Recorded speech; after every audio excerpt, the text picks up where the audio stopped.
Magandang umaga, magandang hapon, at magandang gabi po sa inyong lahat. Ito po yung lingkod, si Jomar Makinay.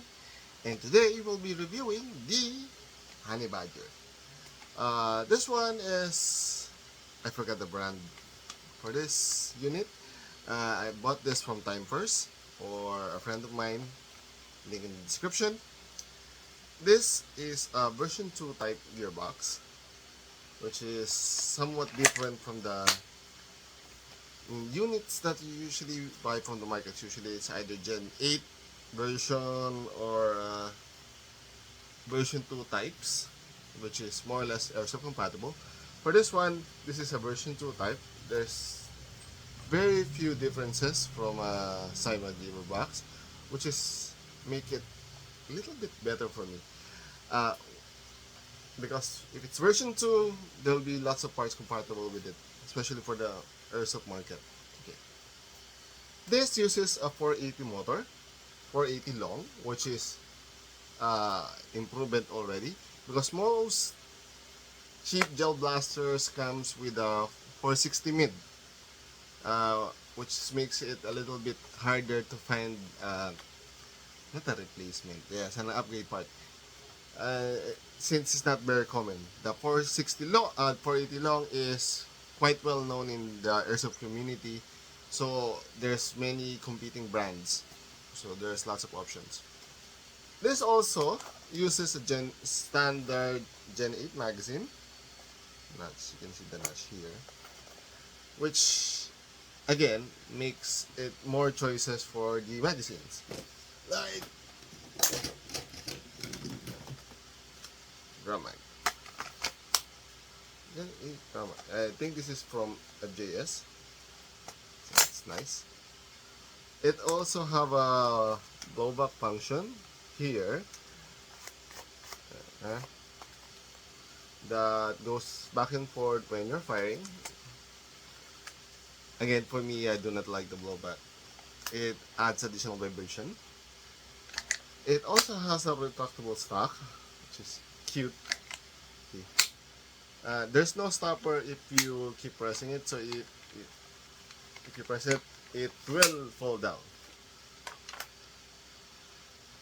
It one complaint regarding the Honey Badger is that it has a very limited battery space. See, so you're stuck with small type of batteries. This is a bad type. Or unless you're going to use an extended battery, or I mean a bigger battery, and it will not be closed. It'll be somewhat around here. It's not so bad. Oops, let me close this one. So it will look somewhat like this. It's extended. You can use a battery here. Okay. Oh, first let me remove this one and put again the button. This one is so similar with the Honey Badger Long. The only difference is, actually it uses the same, basically mostly everything. The only difference is the outer barrel. In the Honey Badger short, the outer barrel goes up to here, but the inner barrel goes up to here. So it looks shorter, but the barrel is quite long. I don't know if this is 300 millimeters. Yeah. Okay.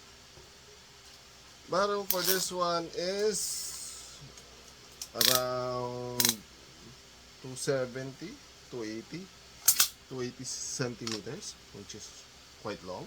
Oh, 28 centimeters. Here, for the Honey Badger Long, the barrel goes up to here. But the outer barrel goes to here. And this will be how long? Around 380.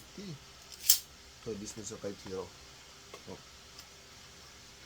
So if you want to change your Honey Badger short to a long, you just need to use a barrel extension around 2 or 3 inch This also uses the same suppressor type here, so there much not much difference. What else? Oh, uh, I got sidetracked.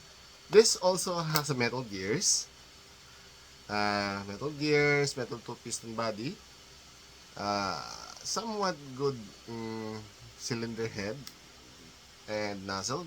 There's uh, leak on it, so FPS fluctuates a little bit, but on 220 FPS average for the Honey Badger short, not bad. And Honey Badger short. And since this uses a version 2 gearbox, the parts compatibility is quite good, especially for the piston body. Speaking of the piston body, this uses somewhat similar to the Jing-G or the Buhon SLR, which uses the hub type piston body. Parts here. Ta-da! It uses somewhat similar piston body like here. Uh, this accommodates the blowback, which limits the choices when it comes to choosing a piston body. Is that the cons? Would be, well, for me, I might remove the blowback in the future. Oh, and this uses a standard tactile switch for the prime, somewhat around this area. When you pull it here, there. Toot, toot, toot. So it makes it quite easy to repair. And I haven't opened up this handguard area, but it's only held by one grub screw here. So depending on your playstyle, it might move. See, so I need to tighten that up. Overall, for the amount of, how much did I got this? This is 5,500 pesos.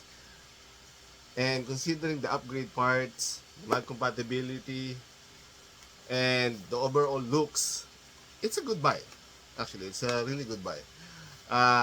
It's a very good competitor to the Saima M4 CQB for the overall value and upgradability on this one. The only concern I can think about is the limited battery space. And since this one is screwed screwed to the receiver, uh, you cannot change the bat stop to a different one. So that's a definite con. Again, overall, it's a very good type of pistol, not pistol, rifle. And if you can get this in your country, it's a good choice. It looks very unique and not that expensive. If you have any questions, suggestions, violent reactions, just put it down below in the comment section and I'll try to answer as soon as possible. Hanggang sa muli, paalam!